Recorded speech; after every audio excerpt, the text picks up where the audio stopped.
கிறிஸ்துவுக்குள் பிரியமானவர்களே, இந்த நாளுக்கான தினசரி தியான வசனம் மத்தேயு எழுதின சுவிசேஷம் 22வது அதிகாரம் 22வது வசனம். மத்தேயு 22:22, மேத்யூ 22:22. அவர்கள் அதை கேட்டு ஆச்சரியப்பட்டு அவரை விட்டு போய்விட்டார்கள். இப்ப கர்த்தர் ரொம்ப அழகா சொன்னாரு, ராயனுக்குரியதை ராயனுக்கும் தேவனுக்குரியதை தேவனுக்கும் கொடுங்கள்னு. உடனே இவங்க கேட்டவங்க, ஏன்னா அவங்க இப்படிப்பட்ட ஒரு பதிலை எதிர்பார்க்கவே இல்லை. அதுக்கு அவங்களால என்ன பதில் சொல்ல முடியும்? ஒரு பதில் சொல்ல முடியாது. ஏன்னா அவருடைய வார்த்தை என்ன காட்டுச்சு? அவங்க எப்படி ஒரு மாய்மானமான வாழ்க்கை வாழ்றாங்கன்னு காட்டுச்சு. அவருக்கு வலை விரிச்சதை காட்டுச்சு. தேவன் ஏக சக்கராதிபதியா இருக்கிறாருங்கிறத காட்டுச்சு. இது ஆராதனை குறித்த காரியம் என்று கர்த்தர் அவர்களை திருப்பி அனுப்பக்கூடிய காரியம். ஏன்னா கர்த்தராகிய இயேசு கிறிஸ்துவை கைது பண்ணுவதற்காக டெம்பிள் கார்ட்ஸ் என்று சொல்லக்கூடிய ஆலய போர்ச்சேவர்கள் அனுப்பும்போது அவங்க இயேசு கிறிஸ்துவை பார்த்துட்டு திரும்பி போகணும்லாம் போறாங்க. அப்ப அதிகாரிகள் என்னன்னு கேட்கும்போது அவங்க சொல்றாங்க, யோவான் 7:46, அவரை போல ஒரு மனுஷன் பேசுற நாங்க கேட்டதே இல்லை என்று சொல்லக்கூடியதாக.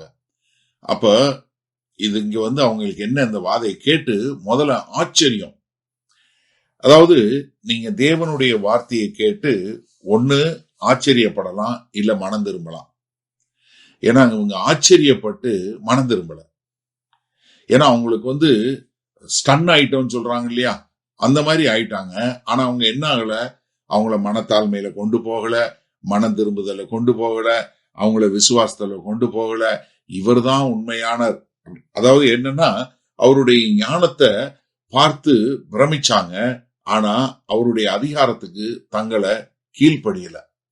ஏன்னா இயேசு கிறிஸ்துவை பார்த்து ஆச்சரியப்படுறாங்க, ஆனா அவரை பின்பற்றி அவர் கீழ்ப்படிந்து வாழ்வதற்கு தங்களை ஒப்பு கொடுக்கல. ஏன்னா நம்ம மத்தேயு 7வது அதிகாரம் 28வது வசனத்துல பார்த்தோம், ஜனங்கள் எல்லாம் அவருடைய இப்படி ஒரு நாளும் ஒருத்தரும் போதிச்சதுன்னு சொல்லி ஆச்சரியப்படக்கூடிய ஒரு காரியத்தை நம்ம பார்க்கிறோம். அது மாத்திரமல்ல, ஆச்சரியப்பட்டு அவரை விட்டு போய்விட்டார்கள்.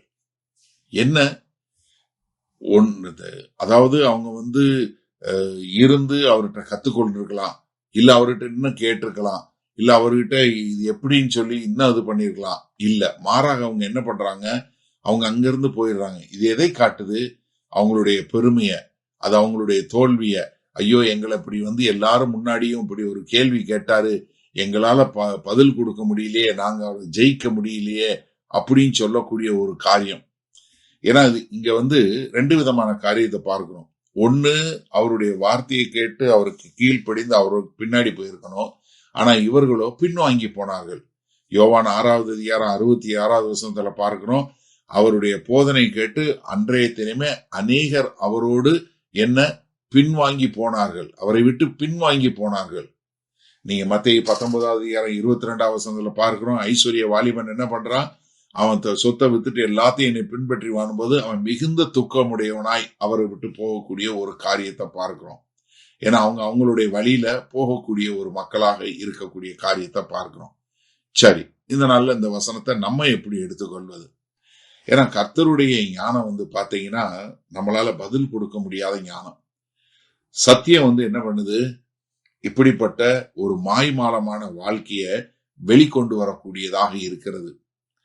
நீங்க நல்லா தெரிஞ்சுக்கொள்ளுங்க, ஒரு கர்த்தரை நீங்க அட்மையர் பண்ணி, இவர்தான் அப்படின்னு சொல்லி அட்மையர் பண்ணி, ஆனா மனம் திரும்புதல் இல்லைன்னா அது ஆவிக்குரிய முறையில மிகப்பெரிய ஆபத்துல கொண்டு போய் சேர்க்கும். ஏன்னா ஒரு கடினப்பட்ட இருதயம் என்ன தெரியுமா செய்யும், இயேசு கிறிஸ்துவை பார்த்து ஆச்சரியப்படும், ஆனாலும் அவரை நிராகரிக்கும். எனக்கு அருமையானவர்களே, இந்த நாள்ல நீங்க கர்த்தராகிய இயேசு கிறிஸ்துவுடைய வார்த்தையை கேட்கும் போது உங்களுக்கு ஆச்சரியமும், ஆகா என்ன ஒரு தேவஞானம், ஆகா எவ்வளவு அழகாய் நேர்த்தியாய் கர்த்தர் சொல்லுகிறார் அப்படிங்கறதோட நிக்கிறீங்களா? இல்ல இவர்தான் உண்மையான தேவன், அதனால நான் இவரை பின்பற்றி இவருக்கென்று வாழ வேண்டும், ஆண்டவரே நான் இன்னும் உம்மிடமிருந்து கற்றுக்கொண்டு உமக்கென்று வாழ வேண்டும் என்று சொல்லக்கூடிய ஒரு நிலைமைக்கு நீங்க போறீங்களா? சிந்திச்சு பாருங்க. ஏன்னா இயேசு கிறிஸ்து அப்பம் கொடுக்கும் போது 5000 புருஷர்கள் சாப்பிட்டாங்க.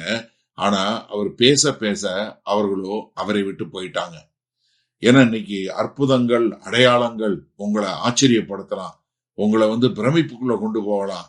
ஆனா நீங்க தேவனுடைய வார்த்தையை கேட்டு கேட்டு அதற்கு கீழ்ப்படிந்து தேவனுக்கு ஏற்றபடி வாழக்கூடிய ஒரு நிலைமையில வாழ்றீங்களா? யோசிச்சு பாருங்க. எனக்கு அருமையானவர்களே, தேவனுடைய சத்தம் கேட்கும் போது நீங்கள் மனம் திரும்பி அவரை ஏற்றுக்கொண்டு வாழக்கூடிய மக்களாய் இருக்கிறீங்களா? இல்ல நீங்க ஆச்சரியத்தோடு வாழக்கூடிய ஒரு மக்களா இருக்கிறீங்களா? பல பிதாவே, இது அருமையான நல்ல நாளுக்காய் நன்றி. ஆமாண்டவரே, இன்றைக்கும் கர்த்தராகி இயேசு கிறிஸ்துவை பார்த்து ஆண்டவரே ஆச்சரியப்படக்கூடியவர்கள் அநேகர் உண்டு. ஆனால் அவருடைய போதனைக்கு கீழ்ப்படிந்து அவரை ராஜாதி ராஜாவாக ஏற்றுக்கொண்டு அவரே என்னுடைய ஆண்டவர் என்று அவருக்கு கீழ்ப்படிந்து வாழுகிறவர்கள் மிக குறைவாக இருப்பது போல இந்த செய்தியை கேட்கிற யாரும் அப்படி இல்லாதபடி மனம் திரும்பி உம்மையே ஏற்றுக்கொண்டு உமக்கென்று வாழ எங்கள் தேவன் கிருபை பாராட்ட வேண்டுமாய் இயேசு கிறிஸ்துவின் மூலம் ஜெபிக்கிறோம் வல்ல பிதாவே, ஆமேன். கர்த்தர் உங்களை ஆசீர்வதிப்பாராக. நாம் இன்று மாலை மன்னால சந்திப்போம்.